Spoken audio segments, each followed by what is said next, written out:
안녕하세요. 뉴스토마토 시청자 여러분 반갑습니다. 시민참여 정책 플랫폼 다시 만드는 세상과 뉴스토마토가 공동 기획한 요즘 것들의 나라 걱정 진행을 맡은 봉한나입니다. 감사합니다. 요즘 것들의 나라 걱정은 2030의 시각에서 이 대한민국의 여러 문제를 바라보고 또 솔직하게 얘기해보는 이제 프로그램입니다. 그래서 요즘 것들의 나라 걱정은 지금 금요일, 일요일 저녁 7시 30분에 이제 라이브로 진행되고 있는데요. 봐주시는 분들 계셔서 네, 잘 진행되고 있습니다. 네, 오늘 사실 달려야 될 얘기가 너무 많아서 바로 일부 이제 헛소리 금지 구역으로 바로 들어가 보려고 하는데요. 사실 요 며칠 사이에 뭐 시청자분들 워낙 잘 아시겠지만 국민의힘에서 벌어진 일들이 사실 정말 믿기 힘든 일 정도의 일들이 너무 많이 이루어졌어요. 저희 금요일 방송에 사실은 이 버티는 김문수와 밀어내는 지도부에 대해서 이제 다뤘었는데요. 국민의힘 경표 금지가 이제 된 이후부터 김문수 후보에게 좀 유리한 형국이 되는 듯 하다가 또 김문수 후보에 대한 가처분 신청이 모두 기각되면서 또 상황이 역전되기도 하고, 그래서 두 후보 간의 이제 협상이 이제 결렬되면서 이때 딱 이 가처분 신청 기각되면서부터 정말 하룻밤새 너무나 많은 일들이 일어나면서 후보가 교체가 됐다가 안 됐다가 빠그러졌다가 아주 별일이 다 일어났습니다. 그래서 오늘은 이 국민의힘 당내 어떻게 보면 거의 쿠데타에 가까운 이런 과정이었는데요. 그 과정부터 당원의 손에 의해서 대통령 후보직에 다시 돌아온 과정까지 이 헛소리 금지 구역에서 함께 다뤄보도록 하겠습니다. 그래서 오늘 이야기 함께 나눌 패널분들 한번 다뤄보도록 하겠습니다.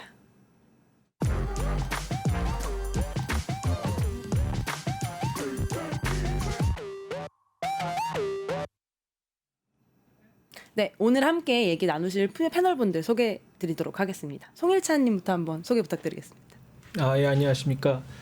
저는 안양에서 활동하고 있고요. 민주당 인권위원회 부위원장 역임하고, 그리고 현재는 청년위원회에서도 운영위원으로 활동하고 있습니다. 만나 뵙게 돼서 반갑습니다. 반갑습니다. 박무영님 자기소개 부탁드리겠습니다. 네, 안녕하세요. 저는 구로에서 정치활동하고 있는 박무영이라고 합니다. 지난 지방선거 때 서울시의원으로 더불어민주당 공천받아 출마했다가 떨어졌었고요. 최근에 또 구로 구청장 선거가 있었는데요. 당내 경선 나갔다가 또 떨어진 낙선 2번 한 박무영이고요. 국회 보좌진으로 일 시작해서 문재인 정부 때 청와대 행정관으로 근무했었던 그런 경력 가지고 여기 나왔습니다. 반갑습니다. 마지막에 배가문. 네, 안녕하세요. 저는 정치 싱크탱크 벨리드의 지금 공동대표 맡고 있는 배가문이라고 하고요. 저도 원래 국회 경험도 갖고 정치학교 반전이라는 프로젝트도 같이 하다가 조금 더 실천적인 정치 고민해야겠다 싶어서 이렇게 단체를 활동하고 있고, 아까 TMI 말씀하시라고 했는데 저 96년생. 저는 나이를 말하진 않겠습니다. 네. 손해보는 거. 너무 좋습니다. 네. 그래서 오늘 이렇게 세 분과 함께 앞에 말씀드린 주제 한번 얘기 나눠보려고 하는데요. 다들 이런 일련의 저 스스로는 거의 뭐 당내 쿠데타에 가까웠다. 일부분의 사람들이 어떤 권력 구조를 바꾸기 위한 노력에 가까웠다고 평가하고 있는데요. 다른 분들은 어떻게 보셨어요? 이렇게 딱 뜰 때 제가 지명해드리겠습니다. 네. 당내 쿠데타에 가까웠다라고 표현을 하시는데 사실 당내 쿠데타라고 저는 생각을 합니다. 그러니까 윤석열 대통령의 그 계엄하고 비슷한 게 있다면은 권력을 가지고 있는 자, 그러니까 윤석열은 대통령이었고 또 이제 지도부도 사실 당권을 가지고 있는 사람들이 이제 어떻게 보면은 친이 쿠데타를 일으킨 건데요. 김문수 후보가 이제 계속 버티게 들어가니까 뭐 이제 지도부 입장에서는 몸이 다르니까 이제 그렇게 한 것 같은데, 이게 이러다 보니까 국민들 입장에서는 또 당원들 입장에서는 자고 일어나니까 대선 후보가 바뀌어 있고 또 하룻밤 또 자고 일어나니까 또 바뀌어 있는 이런 상황이 된 것 같아요. 참 말도 안 되는 일이 벌어졌다고 생각을 합니다. 저희 지금 사진 하나 방금 띄워주시는 거 다시 띄워주시면은 제가 사진 하나를 들고 와봤는데요. 이게 바로 이 사진이 뭐냐면 속보 대통령 만들어주겠다고 속여 70대 노인에게 3억 갈취한 국회의원 2인 1당 이런 사진인데요. 저는 저게 아주 정확한 표현이라는 생각이 들더라고요. 네. 그러니까 당내에서 경선을 통해서 후보를 뽑았지만 그 후보를 교체하는 과정을 진행하면서 이런 일이 벌어졌는데요. 제가 좀 타임라인을 같이 짚어보면서 좀 얘기를 나누면 좋을 것 같아서 좀 얘기를 한번 해보도록 하겠습니다. 사실 그 저녁에, 이게 저녁도 아니죠, 새벽 3시에 후보 공모가 다시 열리고, 그러니까 김문수 후보를 이제 후보를 취소를 하고 그 다음에 후보 공모를 새벽 3시에 열었습니다. 그리고 가능 시간은 단 1시간. 새벽 3시에 다들 깨어 계셨나요? 안 끼어 있었습니다. 아, 이러면 네. 대통령 할 자격이 없는 거예요. 그러네. 예. 아. 앞으로 이제 대한민국 대통령의 자격은 새벽 3시에 깨어있는 너무 자격으로 아쉽습니다. 정해져 있는. 이건 사실 누가 봐도 한덕수 후보를 위한 맞춤 공모가 아니었나 생각이 드는데 어떠세요? 그죠. 그 후보 공모를 새벽 3시에 열고 딱 1시간만 진행을 했습니다. 그 뭐 이건 새벽 배송도 아니고 국가 지도자를 뽑는 그 절차가 단순히 새벽 3시 1시간이라니 이거는 국민 전체가 아니라 결국에는 딱 한 사람 네, 한덕수 후보를 이제는 보라고 만든 절차 아닙니까? 이거는 뭐 정당 경선이 아니라 사조직도 이렇게 하면 욕 먹습니다. 그렇죠. 네. 근데 전 방금 로켓 배송이란 말이 있어요. 새벽 배송이란 말이 좀 너무 많은데 한덕수 한 명을 위한 네. 새벽 배송이 지금 이루어진 게 아닌가. 맞습니다. 어떻게 보셨어요? 아니 이거 아까 타임라인 말씀해 주신 대로 1시에 선출 취소 안건 의결을 하고 2시 반에 공고를 해서 3시부터 4시까지 받겠다고 하고 3시 20분에 그 32가지나 되는 심지어 그때 뗄 수 없는 서류까지 준비해서 제출을 딱 본인 혼자 하고 4시에 바로 방망이를 두들기는 게 이 새벽에 이루어져서 우리가 보지는 못했지만 이렇게 정리되고 중계되고 라이브로 사람들이 알게 될 거라는 걸 마치 모르는 것 같아요 이분들이. 그냥 이렇게 내가 기획을 해서 이렇게 딱딱딱 하면은 뭔가 정리가 될 것이다라고 생각하는 진짜 국민 알기를 진짜 뭐로 아는가 하는 생각이 진짜 드는 것 같아요. 한덕수 후보가 진짜 새벽 3시 20분에 입당을 하고 바로 후보가 되는 뭐 이런 이 놀라운 이제 과정. 근데 제가 보기에 사실 그 민주화 이후에 경선을 통해서 이제 대선 후보가 된 사람이 이렇게 어떤 특정 인물들이나 어떤 당의 당권을 이용해서 인위적으로 변경된 사례는 전 정말 처음 보거든요.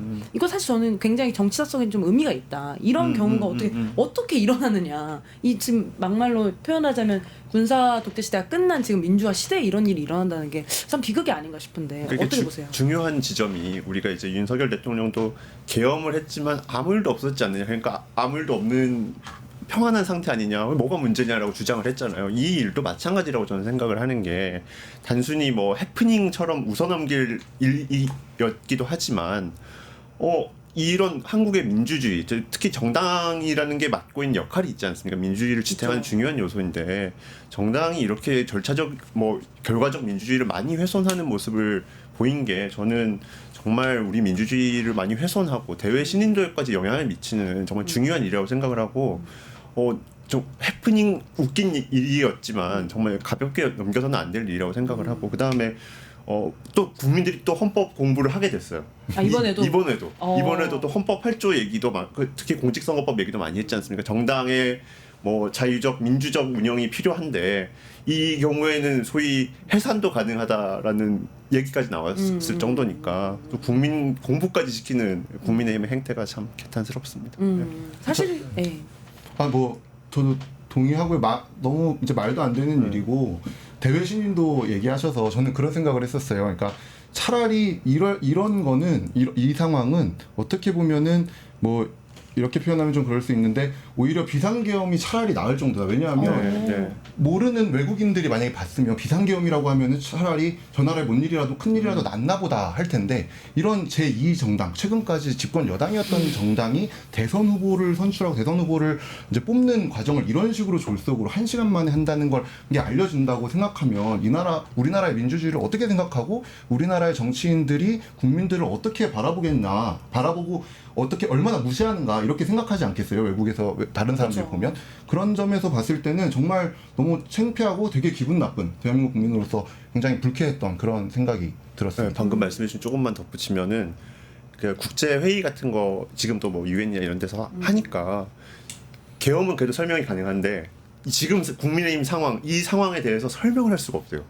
나가 계신 분들이. 사실 이게 네. 이 국회의원 수가 100명이 넘는 정당이 이런 짓을 한다는 건 사실 그냥 상상이 안 되는 상상이 일이잖아요. 안 되는 거죠. 맞습니다. 네. 그 국민도 철저히 배제됐고 그리고 설명도 없었습니다. 그냥 당에서 밀실에서 이 사람이다 이렇게 정한 거죠. 이걸 보고 뭐가 정치입니까? 이거는 거의 정치 사기꾼이고 이거는 정당이라는 탈을 쓴 어찌 보면 권력 거래소나 마찬가지입니다. 권력 거래소 너무 맞는 말씀이시고 또 사실은 한덕수 후보를 사실은 상정해놓고 이런 일을 벌였잖아요. 근데 그 사람은 사실 당 내에도 없었고, 그러니까 당 내에 있는 사람들이 당 외에 있는 인물을 끌어다가 사실은 특히 지도부란 사람들이 이런 일을 벌였다는 거에서 정말 이 진짜 답답함을 금할 수 없. 참담하다. 남의 당 일인데도 진짜 참담하다. 이런 생각이 좀 들 정도예요. 그래서 또 하나 또 보면은 결국 이런 과정을 끊임없이 여과 없이 국민들에 계속 노출하면서 제가 보기에 이걸 바라보시는 국민들 마음이 어땠을까?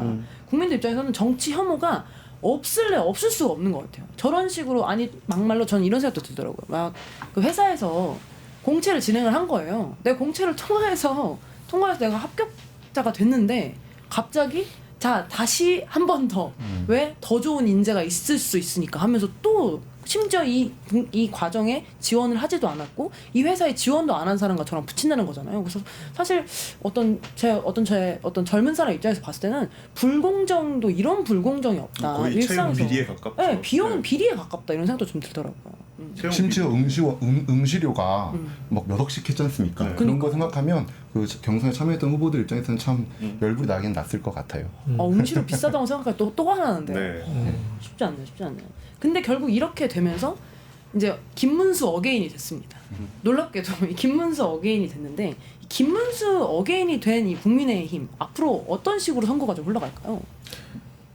우리가 좀 너무 지금 상황이 시시각각으로 변하다 보니까 이제 김문수 후보를 소위 응원하는 마음도 가끔 조금은 생기기도 했었고 그쵸. 한데 이제 극한에 몰려서 잠시 까먹은 건 이제 김문수 후보도 탄핵에 반대한 그런 분이라는 거죠. 지금도? 네, 지금도 반대한 뭐 최근에 관훈 토론회에 나가셔서 이제 계엄에 대해서 소위 좀 완화적인 태도를 보이시면서 소위 중도 확장 내가 해보겠다, 뭐 이재명 이겨보겠다 이런 행보를 보이시고 있는데 또 오늘 윤석열 씨가 소위 지지 선언을 하면서 말짱 도루묵이 됐잖아요. 그런 걸 보면은 그 영역, 그 자장에 있다. 윤석열의 그림자에 아직 정치하고 있는 분이고 여전히 그 영향력을 극복할 수 없다고 저는 느껴지고 있습니다. 윤석열 대통령과의 연관성이나 뭐 탄핵 반대하는 것도 당연히 그렇고요. 저는 이 일련의 사태에서 김문수 후보가 꼭 그 국민의힘 기득권에게 지금 탄압받은 거냐라고 하기에는 김문수 후보 본인도 경선 과정에서 어쨌든 단일화를 하겠다고 당원들한테 약속을 받아서 선택을 받은 거 아닙니까? 근데 그거를 그 버티기 하는 국면에서 자기가 뱉은 약속을 이제 안 지키고 이렇게 버틴 것 자체는 정치인으로서 국민과 당원과 한 약속을 안 지켰다는 점에서 기본적으로 이분도 그러니까 윤석열 탄핵 반대 뭐 이런 거를 떠나서도 이미 자질이 이제 문제가 있는 분이다. 예, 그렇게 생각을 합니다. 너무 맞는 말씀이라는 생각이 들고요. 또 하나는 그 관훈 토론에서 김문수 후보가 이런 얘기를 했었어요. 나는 아스팔트에서 지금 시위하는 이 극우라고 표현을 안 하셨지만 제 입장에서는 극우 세력과도 더 넓게 연대해야 된다. 이런 표현을 하시더라고요. 그러니까 저는 김문수 후보가 그러니까 단순히 그냥 후보로서 어떤 한 명의 1인으로서 들어온 게 아니라 아스팔트 극우들의 어떤 보이스 창을 열어줄 수 있는 그런 인물로서 지금 제 2당에 들어온 것 같아가지고 이분의 앞으로의 등장에서 지금까지는 우리 사회가 이런 어떤 극단적인 대화의 장을 열지 않도록 노력해 왔는데 이게 대선까지 이어져서 이들이 규합하고 하나의 어떤 정상적인 정치 집단으로서 등장해버리는 거 아닌가 그런 두려움도 좀 들더라고요. 저는 한편으로는 김문수 후보가 우리 민주당 진영에서 심어놓은 30년대 뿌락치다 이렇게 생각이 듭니다. 어찌 보면 다크나이트로서 열심히 활동을 하고 계세요. 그러니까 콘크리트 지향점이 그 우쪽이 아니라 어찌 보면 중도, 더 좌쪽 이렇게 영역을 넓히는 것이 아니라 본인에게 이제는 박수를 치는 오른쪽에 향한다. 이런 거는 어찌 보면 민주당에서는 너무 좋아할 일이 아닐까. 예, 저는 굉장히 큰 꿈을 크고 큰 모든 거를 희생해서 들어간 김문수 후보의 어떤 그런 의지 아니면 그런 희생 그런 거에 대해서 이제 저는 박수를 칩니다. 네, 인정을 해줘야 됩니다. 네, 큰 역할을 하고 있습니다. 힘들게. 이게 군자의 복수는 네. 오래 걸린다더니 네. 정말 이렇게 오래 걸리는 건가? 또 하나는 이제 어찌 됐건 결국은 대선 이제 구도가 이재명 후보는 워낙에 뭐 옛날에 정해졌고 또 이제 이준석 후보 실제로 이제 원내에 있는 정당에서 나온 후보는 이제 3명으로 좁혀졌습니다. 이재명, 이준석 그리고 김문수 이 3명의 선거 어떤 식으로 흘러갈까요?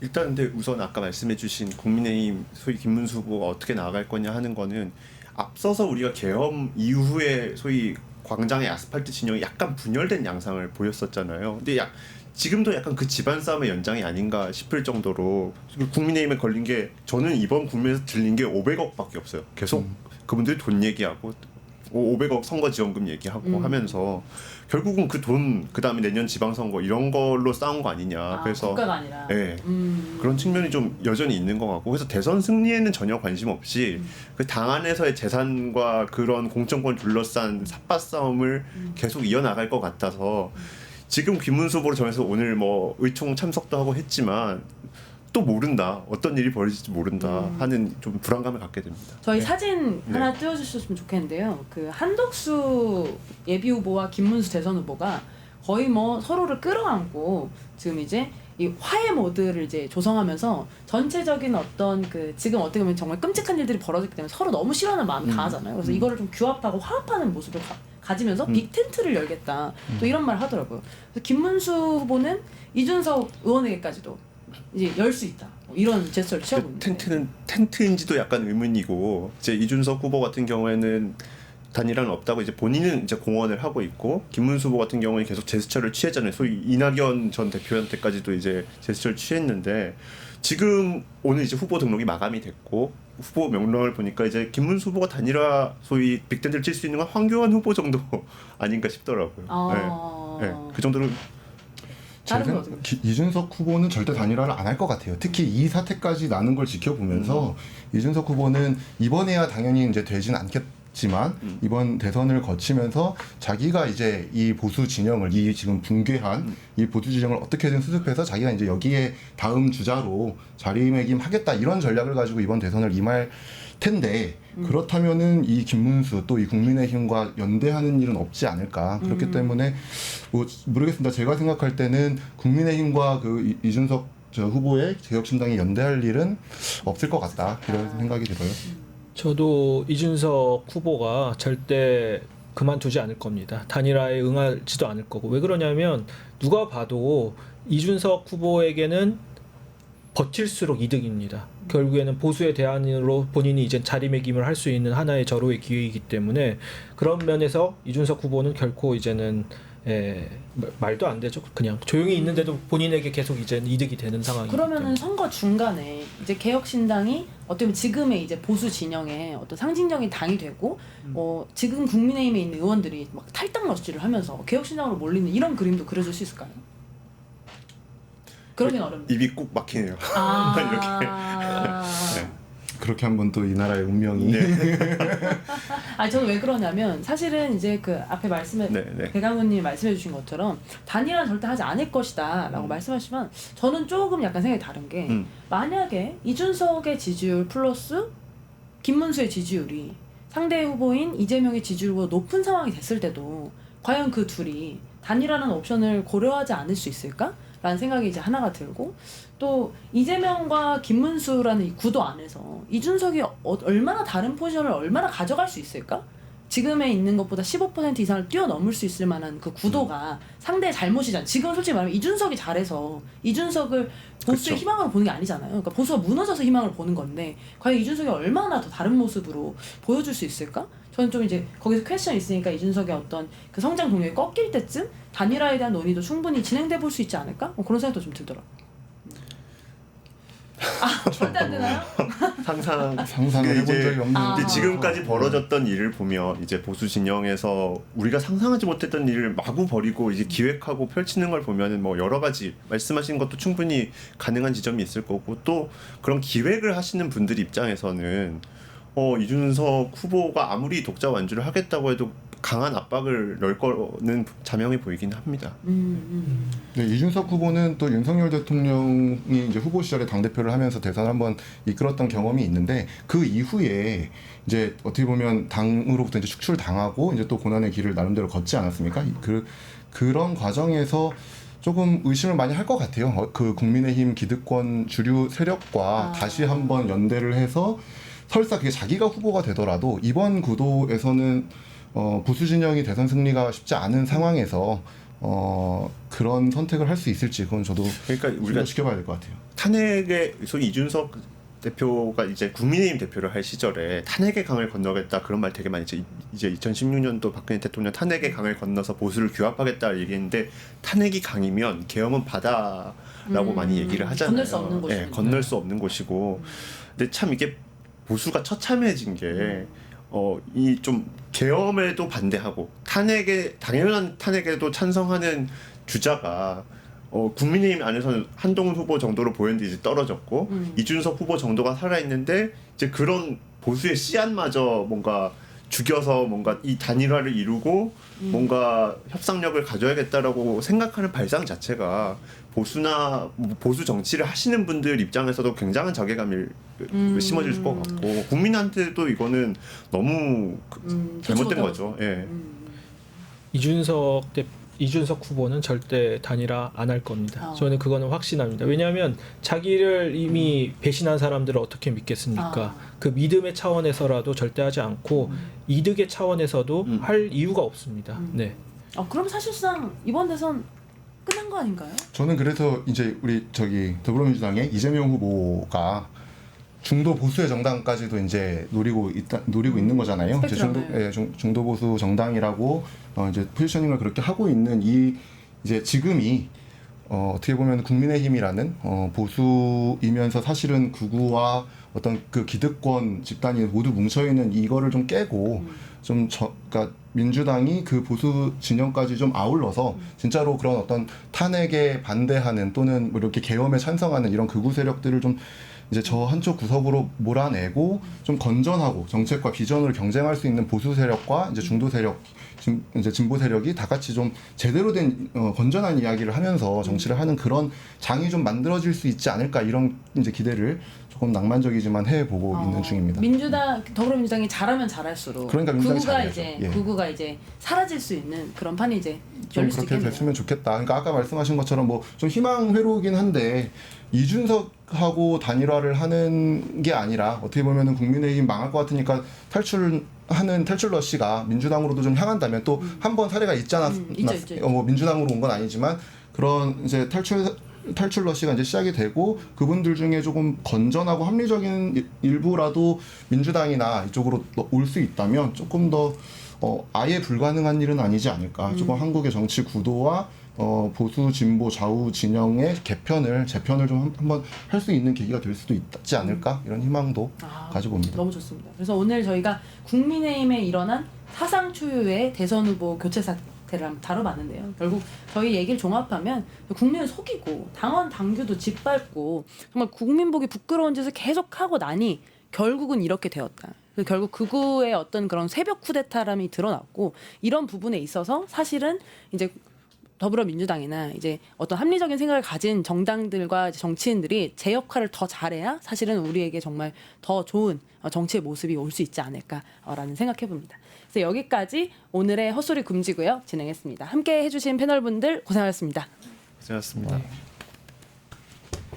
뉴스토마토가 12.3 내란을 막아낸 시민영웅 1000명 찾기 프로젝트를 진행합니다. 내란을 막고 탄핵 소추를 이뤄낸 시민영웅 1000명을 찾아내 대한민국 민주주의의 역사로 기록하고 시상의 본보기로 삼음으로써 민주주의를 더 널리 확산하기 위한 프로젝트입니다.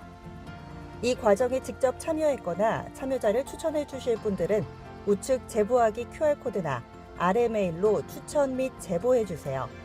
많은 참여 바랍니다. 뉴스토마토와 함께해 주실 분들을 기다립니다.